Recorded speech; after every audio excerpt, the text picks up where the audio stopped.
Is time travel, be it into the past or into the future, possible? Let's try to think it through. So, when we say, for example, time travel into the past, what's going on, chances are, is that we are imagining something and then we are thinking of transporting ourselves into that or into those scenes, just like probably has been depicted in movies, if not certainly. So, for instance, I think the past timeline, ancient Rome. Ancient Rome, Colosseum, gladiator games, Forum, Julius Caesar, this and that, people walking around in togas. And maybe somehow through some device, some kind of method, I could pop in there and be there. Right? Now, concerning the future, same thing. Right? Timeline, future, 200 years, flying cars, who knows what's going to be in 200 years. Whatever we're imagining, futuristic cities, boom, I've popped in there. I am from the past. So, what can be said on these accounts? The first thing, the first thing to be pointed out is that evidently, clearly, what we're doing when we're doing this is we are imagining. We're simply visualizing scenes in our mind. And then we're visualizing our body, such as it is at present, appearing in those scenes among ancient buildings, among people that are no longer living, that kind of thing. The question then to ask would be, is there some such reality that even in principle one could be transported into?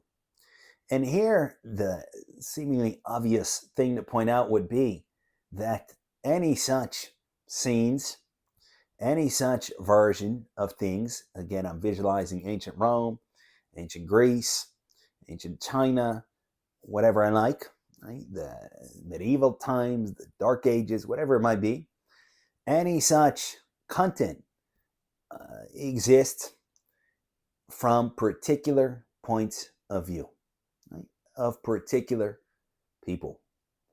In order to, for example, experience a landscape, content has to be unified in a given mind, we can say. Right? There's no internal intrinsic unity among thousands of different trees seen from a given angle at a certain distance, such as could constitute a landscape that is not in anyone's mind. And we see indeed that with a little logic, that's clear about any content altogether. Let's say in question is a cloud, right? Well, it's just there. Well, it's just there because I see it and I have working vision, sufficiently working vision, and I have color vision, right? And I'm at a certain position, not higher, not lower. I'm not in an airplane. If things were switched around, the cloud would appear to be different to me. A mountain depends on the distance. It depends on my eyesight. Sounds depends on my hearing. Depends on where I'm at in relation to the perceived source of those sounds.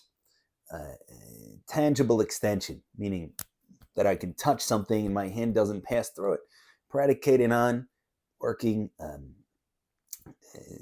nerves, we could say, on this class of experiences, again, to do with the hands and feet. I feel the ground beneath my feet, that type of thing.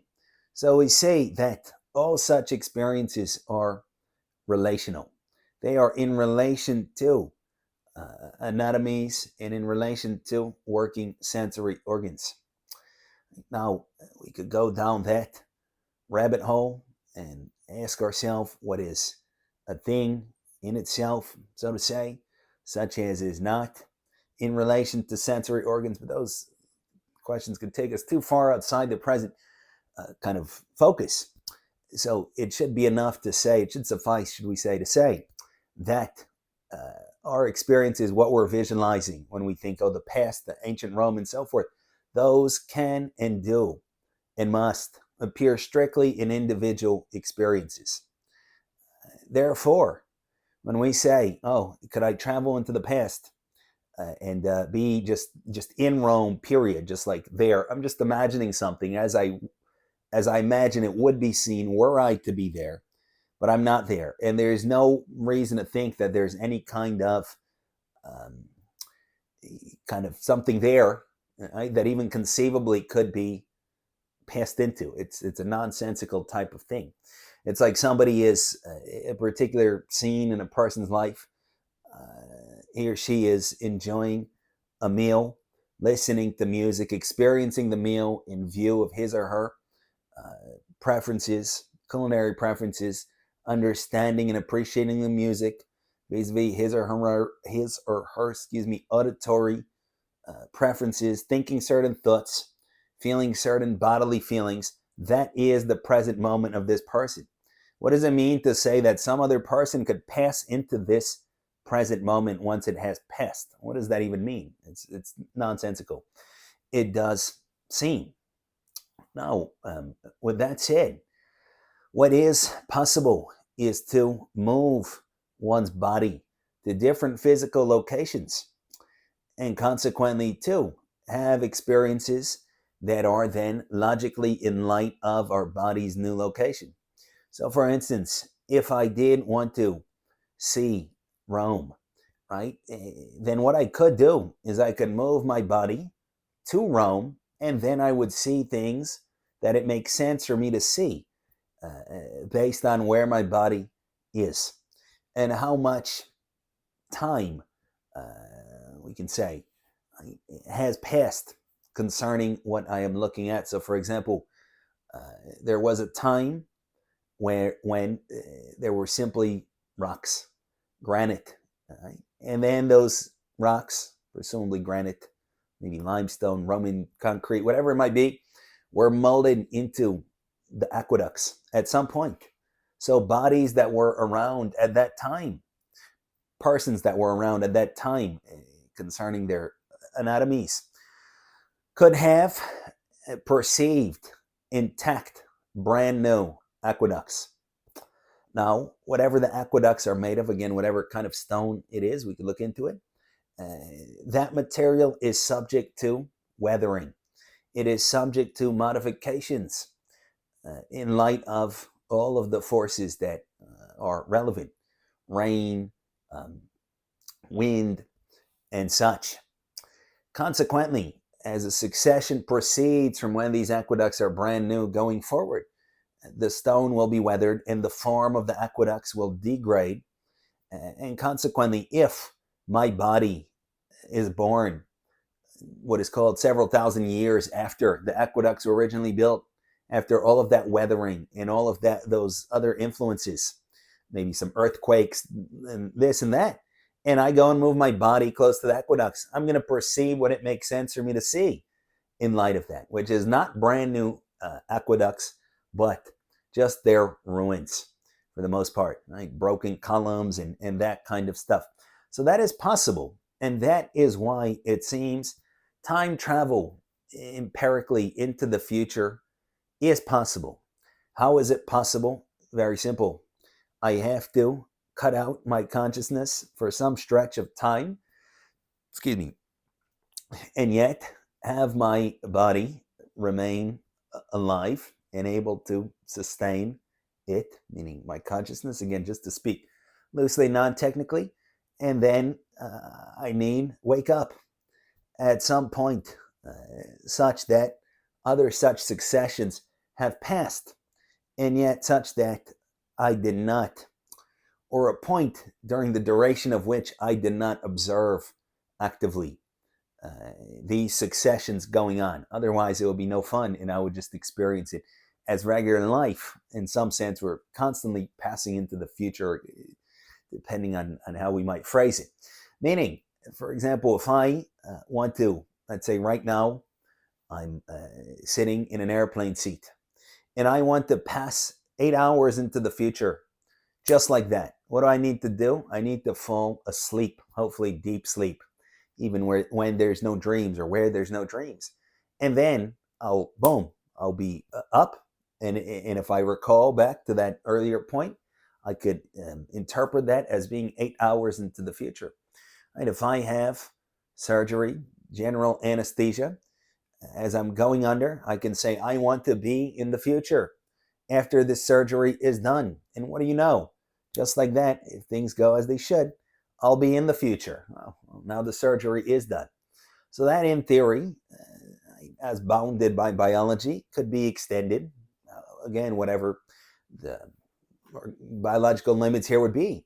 If a person, in theory, were put to sleep for several thousand years and then woke up, he or she would, at least for the time being, experience that as having gone several thousand years into the future. Because from what I remember, life was like this. Society was like this. There was no flying cars. The cities looked normal, what I take them to be as normal. My family and friends were alive. These given nations were in power, and so forth. And now there's a completely different order of the world. Everything looks different. People maybe don't even remember the country that of my origin. Certainly, all of my friends and family and their children and their children and their children are long since gone. So to me, I'll experience that as having gone into the future, because I did not personally witness the succession that other people may have witnessed.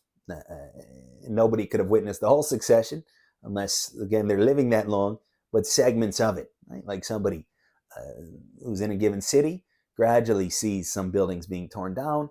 And even those are abstractions unless you're sitting there watching buildings being torn down and being built up. But again, we're speaking a little bit loosely here. So in that sense, time travel into the future is possible as predicated on one's anatomy remaining alive without consciousness, meaning sleep, general anesthesia, coma, right? Also possible to travel quickly 10, 20 years into the future with a solid coma and that kind of thing.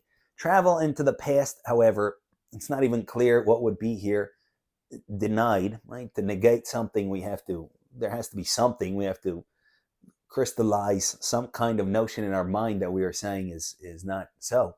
So here it's not clear what we would be negating. Perhaps all that can be said is that when I visualize scenes that I suppose to have been at an earlier phase of a world succession, meaning Rome, medieval times, today, right? And I'm visualizing Rome as I take it to have been, as I've read about it in textbooks or seen it in movies.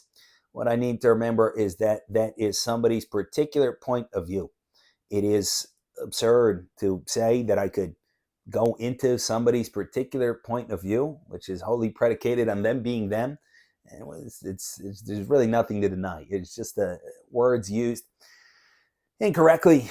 And that seems to be that. Very briefly, one more general lesson from that would be to watch out when we concretize the subjective, right? When we forget that sensory experience is relational and we claim that it is not relational, right? When we, for example, again, take our present experience, which is predicated on who I am and how my body works and on how my sensory organs work and on how my mind works and on what I understand, we forget that there is that relation and we say it's just there.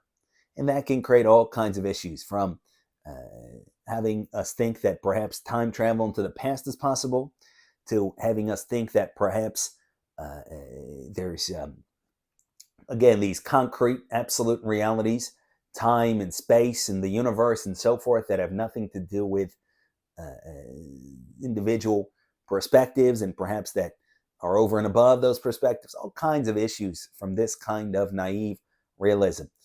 So we can consider these points. Thank you for listening.